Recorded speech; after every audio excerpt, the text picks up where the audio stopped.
ماشاء اللہ اللہ پاک ہم سب کو بار بار میٹھے مدینے کی حاضری نصیب فرمائے، آمین۔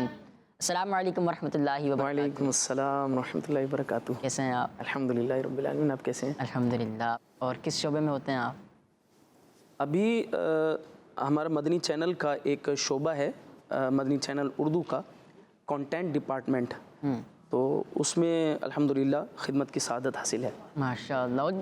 اور بھی سوالات کریں گے آپ سے، جی۔ لیکن انہوں نے کلام پڑھا، کیا بتاؤں کہ کیا مدینہ ہے، بس میرا مدعا مدینہ۔ سبحان اللہ۔ مدعا کا مطلب کیا ہوتا ہے؟ ماشاءاللہ یہ کلام زبان زد عام ہے، اور عشاق کے لبوں پر جو ہے وہ کسی بھی محفل میں جب مدینہ شریف کا تذکرہ آتا ہے تو اکثر ثنا خان بڑے خوبصورت انداز میں یہ کلام پڑھتے ہیں، اور بڑا دل کو بھاتا ہے یہ کلام۔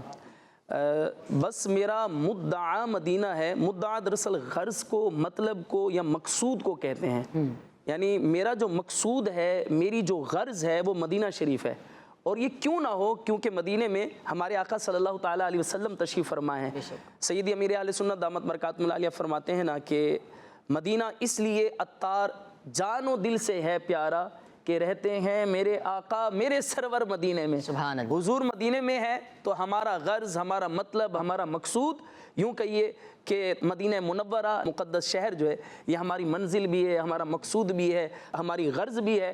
اور وہ امیر اہل سنت دامت برکاتہم العالیہ اپنے ایک اور کلام میں فرماتے ہیں کہ یا نبی بس مدینے کا غم چاہیے اور کچھ نہ خدا کی قسم چاہیے۔ سبحان اللہ۔ اگر مدینہ شریف کا غم مل جائے، مدینہ طیبہ اور مدینے والے سرکار اگر حاصل ہو جائیں تو پھر پوری دنیا ہی حاصل ہو جائے۔ سبحان اللہ، سبحان اللہ، ماشاء اللہ، کمال، ماشاء اللہ۔ پیارے بچوں اور کڈس مدنی چینل کے ناظرین، یقیناً یہ بچے بیٹھے ہیں وہ بھی سوالات کریں گے، تو بڑھتے ہیں اپنے تیسرے سیگمنٹ کی طرف جس کا نام ہے گیسٹ سے سوالات۔ بچے اور بڑے، بچے اور بڑے۔ جی تو پیارے بچوں اور کڈس مدنی چینل کے ناظرین، آپ میں سے کون کون سوالات کریں گے؟ آپ سب تو نہیں کر سکتے، جو یہاں موجود ہیں وہی سوالات کریں گے۔ آپ اجازت دیتے ہیں کہ سوال؟ جی ماشاءاللہ۔ چلیں ٹیم میں سے پہلے کون؟ السلام علیکم ورحمۃ اللہ وبرکاتہ۔ وعلیکم السلام ورحمۃ اللہ وبرکاتہ۔ میرا نام عبداللہ ہے۔ میرا آپ سے سوال ہے کہ جھوٹ بولنے سے کون ناراض ہوتا ہے؟ اللہ اکبر۔ عبداللہ بھائی، جھوٹ بولنے سے اللہ پاک ناراض ہوتا ہے، اس کے رسول کریم علیہ افضل الصلاۃ والتسلیم ناراض ہوتے ہیں، اور جن کاموں سے اللہ اور اس کا رسول ناراض ہوتا ہو تو ایسے کاموں سے ہمیں بچنا ہمیں ضروری ہے۔ جھوٹ بولنا گناہ ہے، اگرچہ اس کی استثنائی صورتیں وہ کتابوں کے اندر موجود ہیں، لیکن جھوٹ یہ بہت بڑی آفت ہے، بہت بڑی مصیبت ہے، اور جو جھوٹ بولنے والا بندہ ہوتا ہے وہ ہلاکت میں پڑتا ہے۔ لہٰذا ہمیں اللہ اور اس کے رسول کی ناراضی ہرگز مول نہیں لینی چاہیے کہ ہم ایک جھوٹ بول کر اللہ اور اس کے رسول کو ناراض کریں، تو یہ سودا جو ہے یہ اچھا نہیں ہے، اللہ پاک کو ناراض کرنے والا۔ آپ نے کہا ہرگز مول نہیں لینی چاہیے۔ مول کیا ہوتا ہے؟ ہاں مول ویسے تو یہ ایک یوں کہیے کہ ایک محاورتاً بولا جاتا ہے۔ مول لینے کا مطلب یہ ہوتا ہے کہ آپ نے کوئی کام کیا، اس کے بدلے میں کیا ملے گا آپ کو۔ جس طرح ہم کسی سے کوئی چیز خریدتے ہیں تو کچھ ہم دیتے ہیں، بدلے میں ہمیں کچھ ملتا ہے۔ تیسرا دیکھیں جائے تو جھوٹ بولنے والا گویا کہ اللہ کی ناراضگی لے رہا ہے، تو جھوٹ نہ بولیں کہ اس کے بدلے میں کیا ملے گا، اللہ پاک ناراض ہوگا، اس کے رسول کریم علیہ افضل الصلاۃ والتسلیم ناراض ہو جائیں گے، اور جس سے اللہ اور اس کا رسول ناراض ہوں تو اس کی آخرت، اس کا جو صلہ قیامت کے دن ملنا ہے، تو پھر وہ رب کی ناراضی کی صورت میں اللہ نہ کرے کہ اگر رب ناراض ہوا تو پھر جہنم کا عذاب بھی جو ہے وہ برداشت کرنا پڑ سکتا ہے۔ اللہ پاک محفوظ فرمائے۔ جی آپ میں سے اور کوئی؟ جی آپ۔ السلام علیکم ورحمۃ اللہ وبرکاتہ۔ وعلیکم السلام ورحمۃ اللہ وبرکاتہ۔ میرا نام عمر ہے۔ میرا آپ سے یہ سوال ہے، کیا یہ بات سچ ہے کہ جھوٹ کبھی نہ کبھی سامنے آ جاتا ہے؟ جی عمر بیٹا، بالکل اکثر ایسا ہوتا ہے کہ جھوٹ سامنے آ جاتا ہے۔ اچھا دیکھیں، دنیا میں جھوٹ اگر سامنے آ گیا، کسی سے ہم نے کوئی جھوٹی بات کہی اور بعد میں وہ کھل گئی، تو دنیا کے اندر تو شرمندگی ہے، بندے کی عزت جو ہے وہ خراب ہو جاتی ہے۔ اور اگر مثال کے طور پر دنیا کے اندر اگر وہ جھوٹ سامنے نہیں بھی آیا، ہم یوں کہیں کہ کسی کو دھوکہ دینے میں کامیاب ہو گئے، جھوٹ بولنا ایک طرح سے دھوکہ دینے بھی ہے نا، سامنے والے کو ہم ایک غلط بات بتا رہے ہیں جو کہ حقیقت میں نہیں ہے، تو یہ ایک طرح سے دھوکہ بھی ہے۔ اب اگر دنیا کے اندر ہم اس بات میں کامیاب بھی ہو گئے کہ ہمارا جھوٹ کھلا نہیں، کسی کو پتہ نہیں چلا، ہم جھوٹ بول کے نکل گئے، تو کیا قیامت کے دن ہم بچ سکیں گے؟ قرآن حکیم میں اللہ تبارک و تعالی جل وعلا ارشاد فرماتا ہے، فَمَن يَعْمَلْ مِثْقَالَ ذَرَّةٍ خَيْرًا يَرَهُ وَمَن يَعْمَلْ مِثْقَالَ ذَرَّةٍ شَرًّا يَرَى، قیامت کے دن کوئی اچھائی کر کے آئے گا، ذرا برابر بھی نیکی ہوگی تو اسے دیکھے گا، اور اگر کوئی برائی کرے گا اگر ذرا برابر بھی ہوگی تو اسے بھی دیکھے گا۔ تو اللہ تبارک و تعالیٰ جل وعلا سے تو کوئی چھپا نہیں رہ سکتا نا، تو اللہ تبارک و تعالیٰ تو ملاحظہ فرما رہا ہے، وہ جانتا ہے کہ یہ بندہ جھوٹ بول رہا ہے، تو رب سے تو نہیں چھپا سکتے نا۔ تو دنیا میں اگر دنیا کے عام لوگوں کو اگر ہم دھوکہ دینے میں کامیاب بھی ہو گئے، جھوٹ بول کر نکل بھی گئے، تو یہ تو دنیا ہے، ہمیں مرنا ہے اور اپنے رب کی بارگاہ میں پیش ہونا ہے۔ ایک مسلمان کے پیش نظر ہمیشہ آخرت رہتی ہے، صرف دنیا نہیں بلکہ آخرت بھی پیش نظر رہتی ہے۔ وہ ضرور یہ سوچتا ہے کہ قیامت کے دن اللہ پاک کی بارگاہ میں حاضر ہونا ہے، تو پھر رب ذوالجلال جل وعلا نے اگر پوچھ لیا کہ یہ تم نے جھوٹ بولا تھا تو پھر اس کا سامنا میں کیسے کروں گا؟ تو ایسی بری عادت سے ہمیں بچنا ضروری ہے۔ جی آپ میں سے کوئی؟ السلام علیکم ورحمۃ اللہ وبرکاتہ۔ وعلیکم السلام ورحمۃ اللہ وبرکاتہ۔ میرا نام محمد احمد رضا ہے۔ میرا آپ سے یہ سوال ہے کہ اگر کوئی جھوٹ بول دے تو اسے کیا کرنا چاہیے؟ کوئی جھوٹ بولے تو اسے کیا کرنا چاہیے؟ اللہ پاک کی بارگاہ میں توبہ کرنی چاہیے، اور اگر دیکھیں بعض جھوٹ ایسے ہوتے ہیں جس سے کسی کا حق بھی تلف ہوتا ہے، کسی کا حق بھی مارا جا رہا ہوتا ہے، کہ جھوٹ بول کر اگر کسی بندے کا حق العبد، یعنی ایک تو حقوق اللہ ہے اور ایک بندے کا حق ہے، اگر کسی بندے کا حق مارا جا رہا ہے تو پھر اسے معافی بھی مانگنی پڑے گی اور اسے معاف بھی کرانا پڑے گا، ٹھیک ہے، یا اس کا اگر کوئی نقصان ہوا ہے تو اس نقصان کا جو ہے وہ ازالہ بھی کرنا پڑے گا، بہرحال اسے راضی کرنا ضروری ہوگا۔ تو اگر تو یہ حق العبد ہے، کسی کا حق تلف ہوا ہے تو وہ بھی پورا کرنا پڑے گا، اور اللہ تبارک و تعالیٰ جل جلالہ نے جھوٹ بولنے سے منع کیا ہے تو پھر ہمیں اللہ تبارک و تعالیٰ کی بارگاہ میں سچے دل سے توبہ بھی کرنی پڑے گی۔ جی اور کوئی؟ جی آپ۔ السلام علیکم ورحمۃ اللہ وبرکاتہ۔ وعلیکم السلام ورحمۃ اللہ وبرکاتہ۔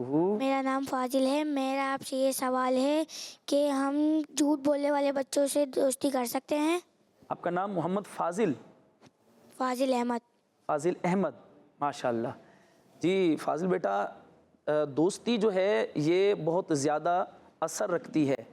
جب ہم کسی انوائرمنٹ میں کسی ماحول کے اندر رہتے ہیں تو صاف ظاہر ہے اس کا اثر بھی تو ہمارے اوپر پڑتا ہے نا۔ ہم کسی خوشی کی محفل میں بیٹھیں گے تو ہنسنے مسکرانے لگیں گے، کسی غم کی محفل میں بیٹھیں گے تو ہمارے اوپر بھی وہ غم طاری ہو جائے گا۔ اسی طرح ہم جن بچوں کے ساتھ اٹھتے بیٹھتے ہیں، کھیلتے کودتے ہیں، جن بچوں کے ساتھ دوستی رکھتے ہیں تو ان بچوں کی دوستی ہمارے اوپر اثر رکھتی ہے۔ اگر ہم نماز پڑھنے والے، قرآن پاک کی تلاوت کرنے والے بچوں کے ساتھ رہیں گے، جیسے الحمدللہ دعوت اسلامی کا یہ مہکا مدنی ماحول ہے، یہاں پیارے پیارے بچے ہمارے مدارس المدینہ کے اندر پڑھتے ہیں، حفظ قرآن کرتے ہیں، اچھی اچھی باتیں سیکھتے ہیں، نبی کریم علیہ افضل الصلاۃ کی سنتیں سیکھتے ہیں۔ آپ ان کے ساتھ اٹھیں بیٹھیں گے تو آپ کو ان کی جو نیکیوں کی لذت اور نیکیوں کا جو یوں کہیں کہ نیکیوں کا کے اندر جو ان کی انوالومنٹ ہے، جو یہ نیکیاں کر رہے ہوں گے تو اس کا اثر آپ پر بھی پڑے گا۔ آپ کا بھی دل چاہے گا کہ میں نماز پڑھوں، قرآن کی تلاوت کروں، ٹھیک ہے۔ اور اگر اللہ نہ کرے کسی برے دوست کے ساتھ آپ رہنے لگ گئے جس کی عادت ہے جھوٹ بولنا بات بے بات پہ، تو پھر اللہ نہ کرے اس کی صحبت آپ کے اوپر، یعنی اس کی کمپنی آپ کے اوپر بھی اثر کر سکتی ہے، ٹھیک ہے۔ وہ عربی کے اندر ایک مقولہ ہے، الصحبۃ مؤثرہ، صحبت یعنی کمپنی یہ اثر رکھتی ہے۔ آپ جس کے ساتھ اٹھتے بیٹھتے ہیں آپ بھی ویسے ہو جائیں گے، اس کا رنگ چڑھے گا آپ کے اوپر۔ تو بیٹا جھوٹ بولنے والے بچوں کے ساتھ بالکل دوستی نہیں کرنی۔ جی اور کوئی؟ میرا نام حارث ہے۔ میرا آپ سے یہ سوال ہے کہ اگر ہمارے دوست کو جھوٹ بولنے کی عادت ہو تو ہم اس کو کس طرح سمجھائیں؟ دیکھیں پہلی بات تو یہ ہے کہ جھوٹ بولنے کی عادت، اس میں سب سے پہلے تو ہمیں یہ غور کرنا چاہیے کہ ہم اس بات کا فیصلہ کر رہے ہیں کہ اس نے واقعی جھوٹ بولا ہے، کیا ہمارے پاس اس کی واقعی ہمیں اچھی طرح پتہ ہے کہ یہ واقعی جھوٹ بولا ہے اس نے؟ تو پہلے تو اس کی تصدیق ہونی چاہیے۔ اگر اس نے جھوٹ بولا ہے اور آپ اسے سمجھانے پر قدرت رکھتے ہیں، قدرت سے مراد آپ اسے سمجھائیں گے تو وہ آپ کا کہنا مانے گا، تو پھر آپ کو ضرور سمجھانا چاہیے۔ لیکن سمجھانے کے بھی انداز ہوتے ہیں، یہی نہیں کہ ڈانٹ ڈپٹ کر کے اور اسے جو ہے وہ جھاڑ کے آپ سمجھائیں، بلکہ انتہائی نرمی کے ساتھ اسے سمجھائیں کہ اللہ اور اس کے رسول نے جھوٹ بولنے سے منع کیا ہے، لہٰذا آپ جھوٹ نہیں بولا کریں۔ تو سمجھائیں گے تو انشاءاللہ اس کو بھی سمجھ میں آئے گی، انشاءاللہ وہ بری عادات سے بچے گا۔ جی اور آپ؟ السلام علیکم ورحمۃ اللہ وبرکاتہ۔ وعلیکم السلام ورحمۃ اللہ وبرکاتہ۔ میرا نام عبدالسبحان ہے۔ میرا آپ سے یہ سوال ہے، اگر کوئی بچہ اسکول کا ہوم ورک کرنا بھول گیا ہو تو جھوٹ بول سکتا ہے؟ ہاں دیکھیں ان کا ماشاءاللہ بڑا پیارا نام ہے عبدالسبحان. آج کل یہ نام رکھنے کا ٹرینڈ چلا ہوا ہے, لوگ صرف سبحان رکھتے ہیں, تو صرف سبحان یہ رکھنا منع ہے, عبدالسبحان. ماشاءاللہ اللہ کریم آپ کو خوشیاں دے بیٹا. دیکھیں ہوم ورک اگر نہ کیا ہو تو اپنی سستی جو ہے وہ ظاہر کر دینی چاہیے, جھوٹ نہیں بولنا چاہیے. انشاءاللہ اس سستی کو دور کریں گے. ہوم ورک تو کرنا ہی ہے نا, کیونکہ اگر کامیابی حاصل کرنی ہے تو جو اس کی ضروریات ہیں, اب اگر ٹیچر نے کہا ہے کہ آپ نے یہ ہوم ورک کرنا ہے تو اس کو تو پورا کرنا ہی ہے نا. اب اگر کسی دن سستی ہو گئی, غفلت ہو گئی تو بتا دیں, انشاءاللہ وہ ناراض نہیں ہوں گے, بلکہ آپ کے سچ بولنے پر امید ہے کہ وہ آپ کو چھوڑ دیں گے. تو جھوٹ نہیں بولنا, بہرحال یہاں جھوٹ بولنے کی اجازت نہیں ہے. ماشاءاللہ ماشاءاللہ. پیارے بچے, ابراہیم بھائی سے تو بچوں نے سوالات کیا, اب میں کچھ سوال کرتا ہوں. ابراہیم بھی میرا آپ سے یہ سوال ہے کہ آپ دعوت اسلامی میں کب سے ہیں؟ اللہ اکبر. یہ اللہ تبارک و تعالی جل وعلا کی بڑی رحمت ہے کہ کم سنی میں مجھے دعوت اسلامی کا مدنی ماحول میسر آ گیا تھا. یعنی میں شاید کوئی 8ویں کلاس میں تھا, تو یہ کوئی لگ بھگ 2003 کی بات ہوگی. 2003 اس وقت جو ہے وہ دعوت اسلامی کا بین الاقوامی اجتماع ہوتا تھا ملتان شریف میں. کیونکہ میرا بنیادی طور پر تعلق پنجاب سے ہے, دعوت اسلامی کے مدنی ماحول سے وابستگی یوں ہوئی کہ الحمدللہ ہمارے والد گرامی جو ہے وہ علماء کرام کی تقاریر, ان کے بیانات اور نعت خوانی سننے کے بہت شوقین تھے. تو وہ گھروں کے اندر یوں کچھ نہ کچھ جو ہے وہ نعتوں کا ماحول چلتا تھا. تو وہ بچپنے میں ہم بھی کچھ نہ کچھ نعتیں پڑھ لیتے تھے.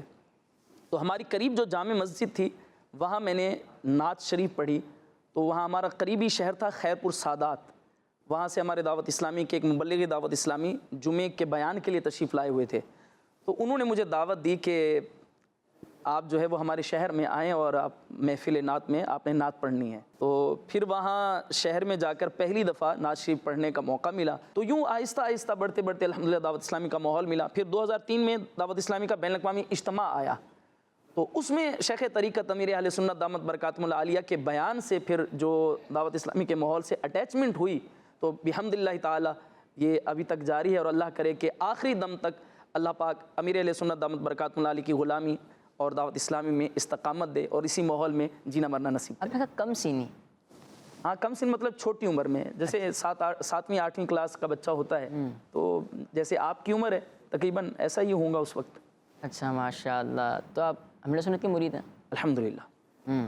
اور آپ نے کہا میں کلام بھی پڑھتا تھا, تو ابھی کوئی کلام سنائیں گے آپ؟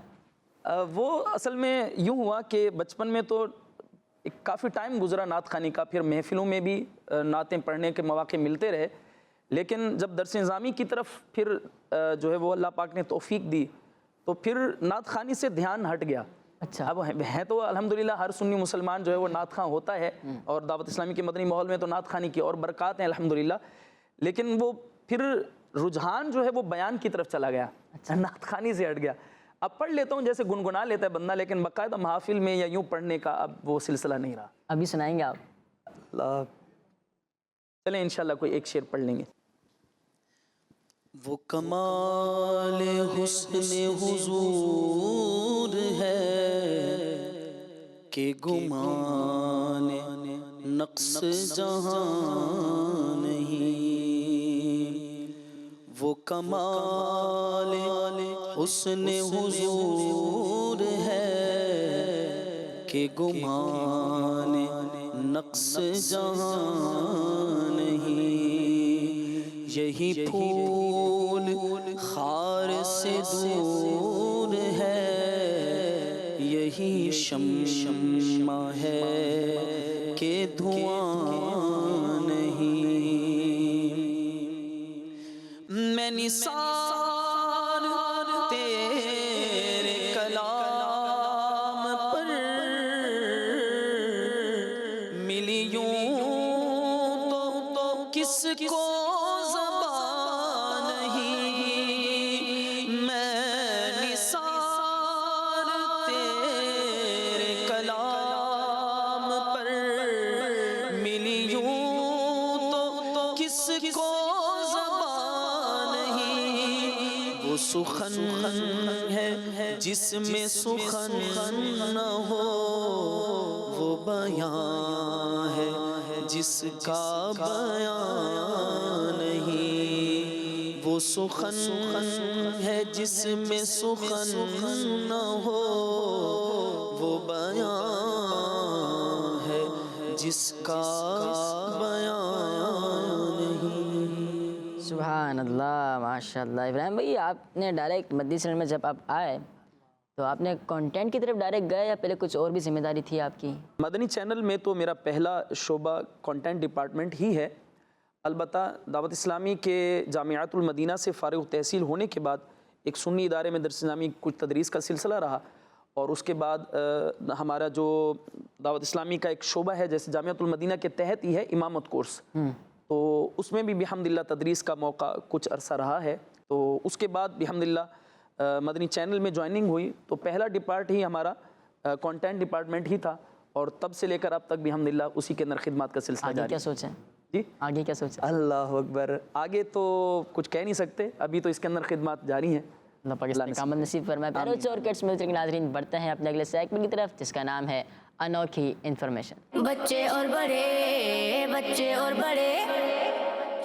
پیارے بچوں اور کڈز مدنی چینل کے ناظرین، آج ہمارے اس پروگرام کا ایک سیگمنٹ ہے جس کا عنوان ہے کچھ انوکھی انفارمیشن۔ اس میں ہم ایک اسٹوری، کوئی واقعہ یا حکایت ہم سناتے ہیں اور اس سے جو سبق حاصل ہوتا ہے وہ بھی ہم پیش کرتے ہیں۔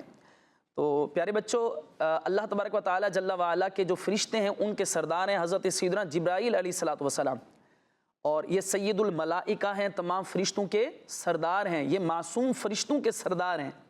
اور حضرت سیدنا جبرائیل علیہ الصلوۃ والسلام کی ذمہ داری یہ ہے کہ وہ اللہ کے نبیوں کے پاس اللہ کی وحی، اللہ کا پیغام لے کر نازل ہوتے تھے۔ آج انشاءاللہ عز و جل حضرت سیدنا جبرائیل علیہ الصلوۃ والسلام کا ایک واقعہ ہم سنتے ہیں۔ ایک دن پیارے آقا صلی اللہ تعالی علیہ وآلہ وسلم نے حضرت جبرائیل علیہ الصلوۃ والسلام سے پوچھا، اے جبرائیل، کبھی ایسا بھی ہوا ہے کہ آپ کو آسمان سے بہت ہی تیزی کے ساتھ فوراً زمین پر اترنا پڑا ہو، اللہ پاک کے حکم سے کہ وہ سدرۃ المنتہا پر ہیں اور ساتوں آسمانوں سے اوپر ہے سدرۃ المنتہا، تو بہت تیزی کے ساتھ آپ کو اترنا پڑا ہو، کیا کبھی ایسا بھی ہوا ہے؟ یہ سوال کس نے کیا؟ ہمارے آقا صلی اللہ علیہ وسلم نے۔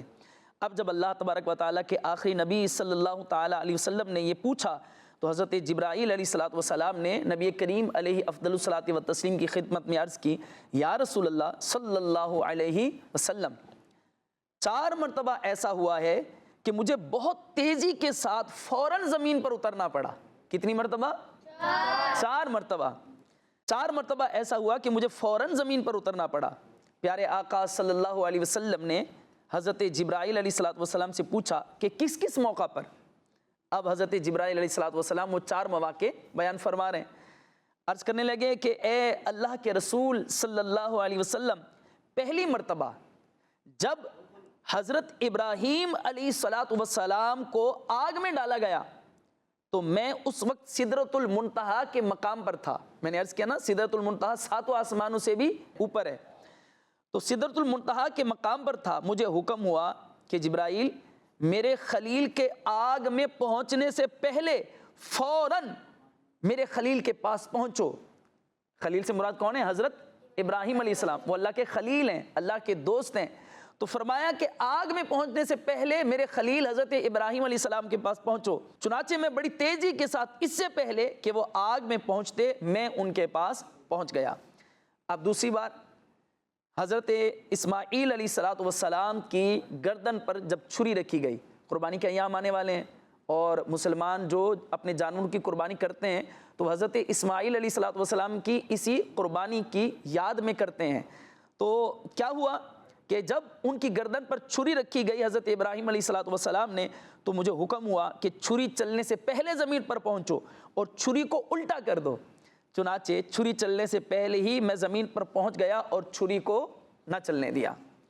اب یہ 2 واقعات ہو گئے۔ تیسرا واقعہ، جب حضرت جبرائیل علیہ الصلوۃ والسلام آسمانوں سے بڑی تیزی کے ساتھ نیچے اترے تو فرماتے ہیں کہ جب حضرت یوسف علیہ نبینا علیہ الصلوۃ والسلام کو ان کے بھائیوں نے کنویں میں گرایا تو مجھے اللہ پاک کا حکم ہوا کہ میں یوسف علیہ السلام کو کنویں کی تہہ تک پہنچنے سے پہلے ان تک پہنچوں اور کنویں کی تہہ پر گرنے سے پہلے ہی انہیں اپنے پروں پر اٹھا کر کنویں کے تہہ میں موجود ایک پتھر کے اوپر بٹھا دوں۔ چنانچہ حضرت جبرائیل علیہ السلام فرماتے ہیں کہ میں بڑی تیزی کے ساتھ پہنچا اور اس سے پہلے کہ وہ کنویں میں نیچے گرتے میں نے پروں پر اٹھا کر انہیں آرام سے بٹھا دیا۔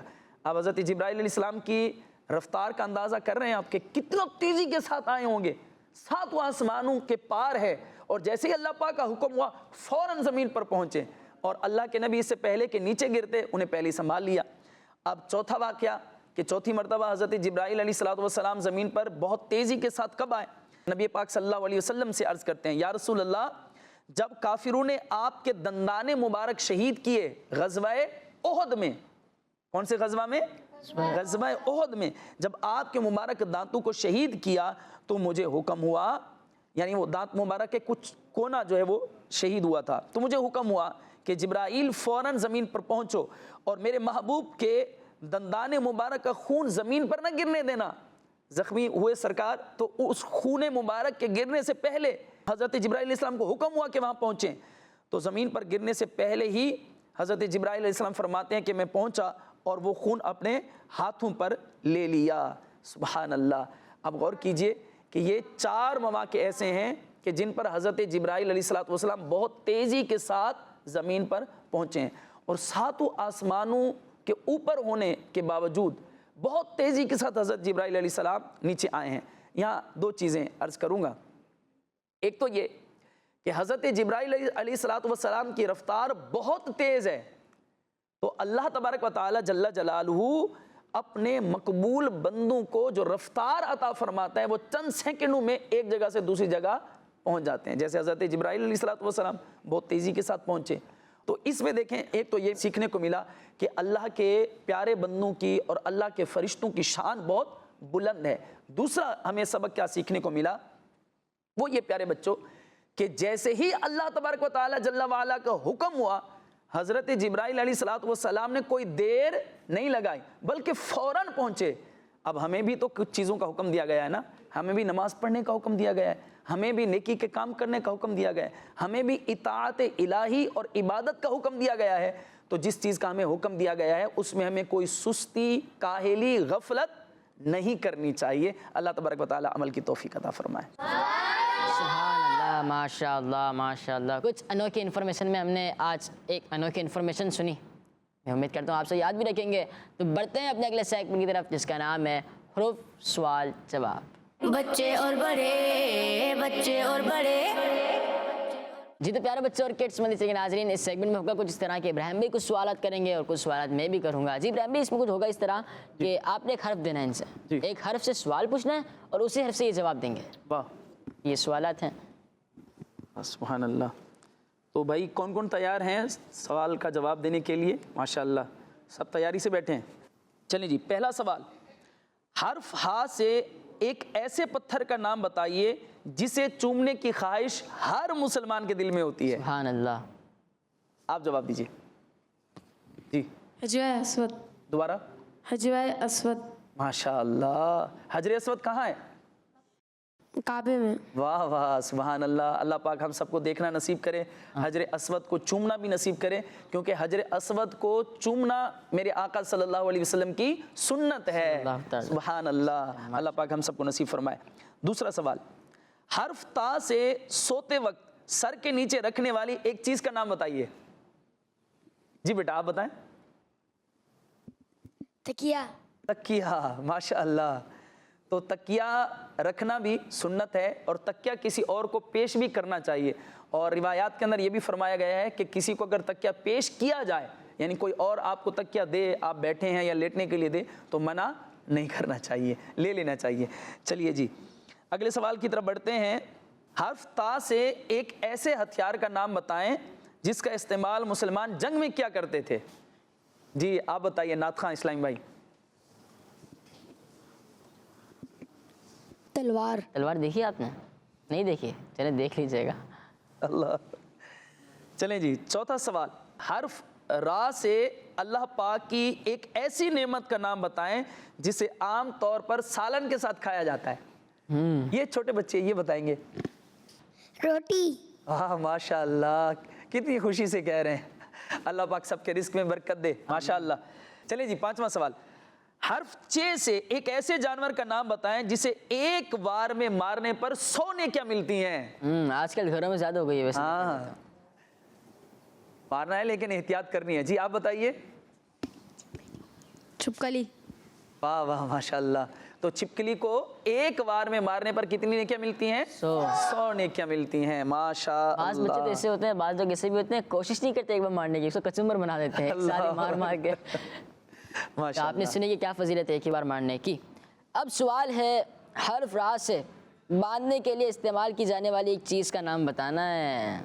اس سے تو جانوروں کو بھی باندھا جاتا ہے نا, اور جانوروں کے لیے بھی باندھی جاتی ہے وہ چیز. آپ قربانی کے دن بھی آنے والے ہیں نا, سب دیکھیں گے. چلیں آپ بتائیں. آپ. رسی. رسی. آپ کا جواب بالکل درست ہے. ماشاءاللہ. تو کیا کہیں گے سارے مل کے؟ سبحان اللہ. سبحان اللہ. حرف نون سے ایک ایسے پھل کا نام بتائیں جس میں کھوپرا نکلتا ہے. جی. ناریل. آپ کا جواب درست ہے. سبحان اللہ. سوال ہے, حرف الف سے ایک ایسا ورد بتائیں جس ورد سے نماز شروع کی جاتی ہے. جی. اللہ اکبر. اللہ اکبر کہنے سے نماز شروع ہو جاتی ہے. آپ کا جواب بالکل درست ہے. سبحان اللہ. حرف شین سے ایک ایسے عمل کا نام بتایا جس پر عمل کرنے والے کے لیے اللہ پاک نعمتوں کو بڑھا دیتا ہے. جی آپ بتائیں. شکر. شکر. آپ بھی بتا دیں. شکر. جی ہاں پیارو چاہے میں ہر وقت اللہ پاک کا شکر ادا کرتے رہنا چاہیے. آپ کا جواب بھی بلکہ آپ دونوں کا جواب درست ہے. سبحان اللہ. سوال ہے, حرف را سے ایک ایسی چیز کا نام بتایا جو قرآن پاک میں 540 ہیں. ماشاء اللہ. سب جواب دینے کے لیے تیار ہیں. نعت خواہ جنید بھائی. رکوع. رکوع. آپ کا جواب بالکل درست ہے. سبحان اللہ. ماشاء اللہ. اسی کے ساتھ ہمارا پروگرام کا وقت اختتام پر پہنچا. ملیں گے انشاءاللہ عز و جل اپنے اگلے ایپیسوڈ میں. ہمیں دیجیے اجازت. ابراہیم بھائی بہت بہت شکریہ تشریف لائے. جزاک اللہ خیرہ. صلو علی الحبیب صلی اللہ تعالی علی محمد صلی اللہ تعالی علیہ وآلہ وسلم. دعوت اسلامی زندہ باد. بچے اور بڑے, بچے اور بڑے, بچے اور بڑے, انوکھی گو معلومات. اچھا. تصویر اور پیغام ایک وقت میں دو کام. آؤ دیکھیں بچے اور بڑے. بات ہے بچے اور بڑے, بچے اور بڑے, بچوں کا مدنی چینل.